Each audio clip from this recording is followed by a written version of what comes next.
Yeah, alors, je suis de retour. En fait, tantôt, on avait abordé les sujets. En fait, on n'avait pas vraiment entré dans le vif du sujet, à savoir et, les définitions et aussi la nécessité d'avoir une assurance et pourquoi qu'on prend une assurance. C'est quoi les raisons les plus importantes pour lesquelles on prend une assurance? Bon, premièrement, si on regardait le côté, vous savez, euh, lorsqu'on a une famille et lorsqu'on peut être seul aussi, je vous donne un exemple, on peut être seul aussi, je prends les deux exemples, on peut être seul ou avoir une famille.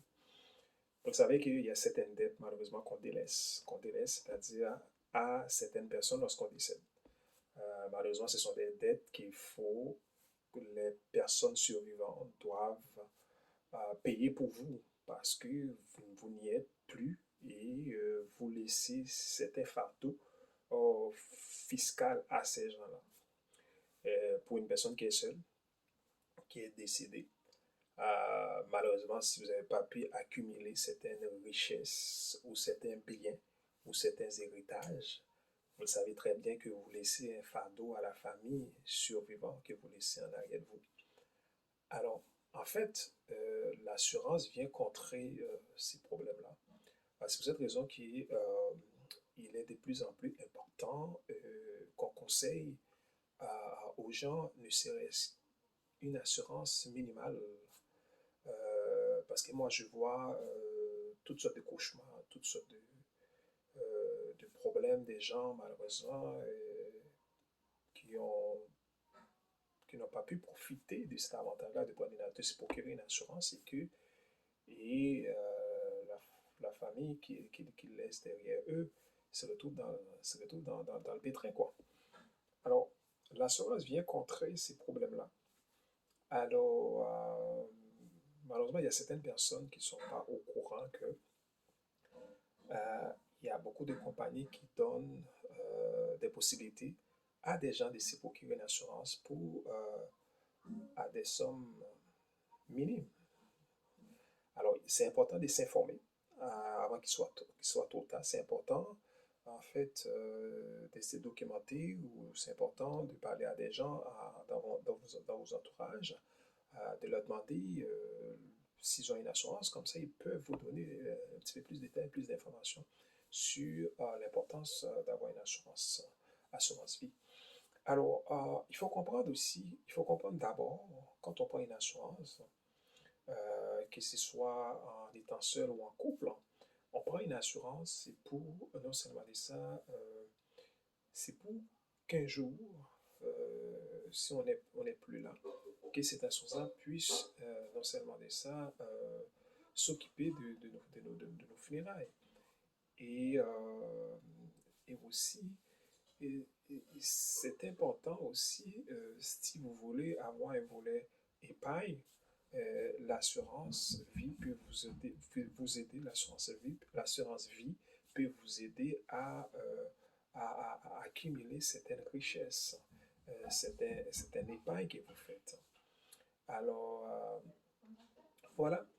Fait que, premièrement, on prend l'assurance, c'est pour non seulement payer nos funérailles, et aussi, ça nous permet d'épargner de l'argent aussi.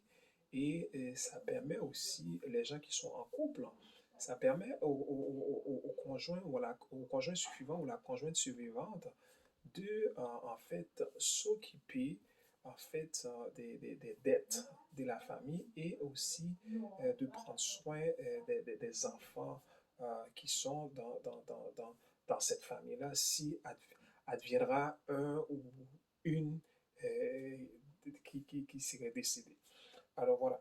Fait que c'est très, très, très important, en fait, de prendre une assurance parce que ça aide à couvrir de nombreux besoins, dont celui de maintenir les niveaux de vie des autres membres de la famille en cas de décès. Alors, et aussi, euh, comme je dis, maintenant on peut prendre une assurance euh, temporaire permanente. Et ça dépend le besoin, ça dépend le besoin. Et si vous avez un bon conseiller financier qui fait une très bonne analyse de vos besoins, ils peuvent vous conseiller quelle assurance vie qui pourrait éventuellement répondre à vos besoins.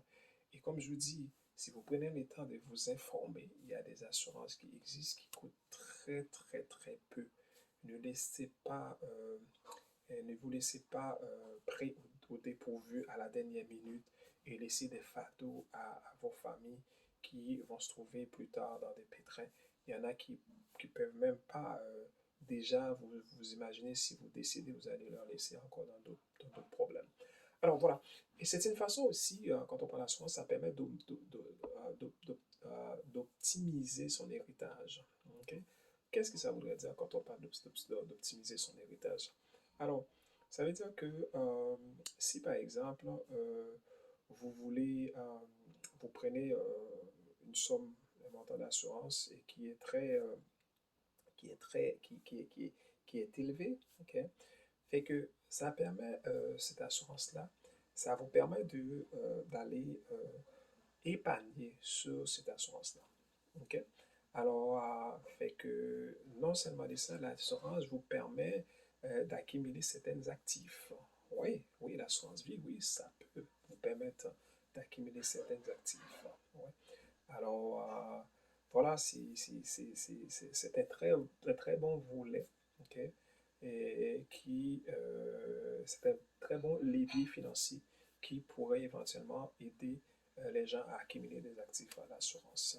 Une fois que vous avez quelqu'un qui s'y connaisse, un bon représentant qui s'y connaisse, ils peuvent vous donner des bonnes astuces et peuvent vous faire des bonnes suggestions, des bonnes recommandations et afin d'optimiser votre héritage. Et comme on l'avait dit aussi, ça couvre les frais funéraires. J'ai déjà touché ces points-là aussi. Alors, c'est ce que j'aimerais partager avec vous ce soir. Et il y en a d'autres choses qui restent à venir. Alors, restez à l'écoute. Merci beaucoup.